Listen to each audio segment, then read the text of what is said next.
Our Skin, a first conversation about race. Words by Madison and Jessica Ralli. Art by Isabel Roxas. We all have skin.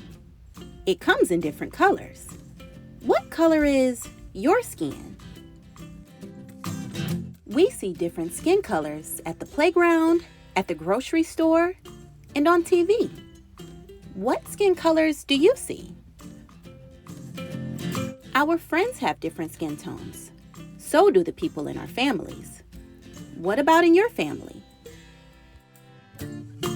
Our skin is beautiful, strong, and important just the way it is. What do you love about your skin? We get our skin color from something smart inside our bodies called melanin that protects our skin from the sun. You have melanin too. We all do. Everybody has just the right amount for them. The darker your skin, the more melanin you have. The lighter your skin, the less melanin you have. Melanin makes our skin many beautiful shades, from dark to light. What do you call your unique skin color? We may use words to describe people like black and white. Sometimes we say people of color to talk about all the groups of people who aren't white. Our world has so many different groups of people, so there are lots of words we can use. Black, Indigenous, Asian, White, Arab, Pacific Islander, African American, Latinx, biracial, and so many more. What groups do you belong to? Skin color can't tell much about what people are like, what they know, what foods they think are yummy, what their favorite books are, or even where they were born. Just by looking at someone, we can't tell who they are on the inside.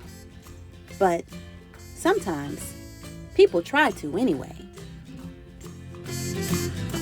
A long time ago, way before you were born, a group of white people made up an idea called race. They sorted people by skin color and said that white people were better, smarter, prettier, and that they deserve more than everybody else. That isn't true or fair at all, but it's a story that has been told for a long time. When people believe this untrue story about race, that's called racism. Racism is also the things people do and the unfair rules they make about race so that white people can get more power and are treated better than everybody else. Racism happens in lots of big and small ways. It's all around us, even if we don't always notice it. Racism can be a rule, like if someone says only friends with white skin can play. Racism can be an idea, like thinking princesses only have blonde hair. Racism can be a way we've done things for a long time, like how there aren't as many books written about people of color. Racism can be on purpose, like calling a person of color a mean name because of their skin color. Racism can be by mistake, like if the same friend always has to play the bad guy. Racism hurts and is always unfair. That's why it's important to talk about it and do our part to make things better.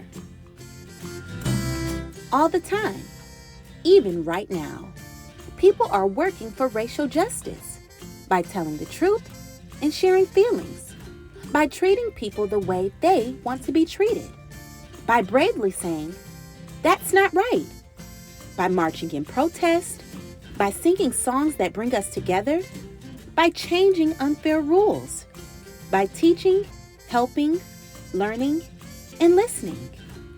We can do it too. Hey friends, it's me, Miss Olivia. Thank you so much for listening in to Our Skin, a first conversation about race. Please support the author and illustrator of this book by purchasing your very own copy. I hope you enjoyed listening to this story as much as I enjoyed reading it to you. Until next time, my name is Miss Olivia. This is Miss Olivia Reads, and I cannot wait for you to join me for another reading adventure very soon. Bye, friends.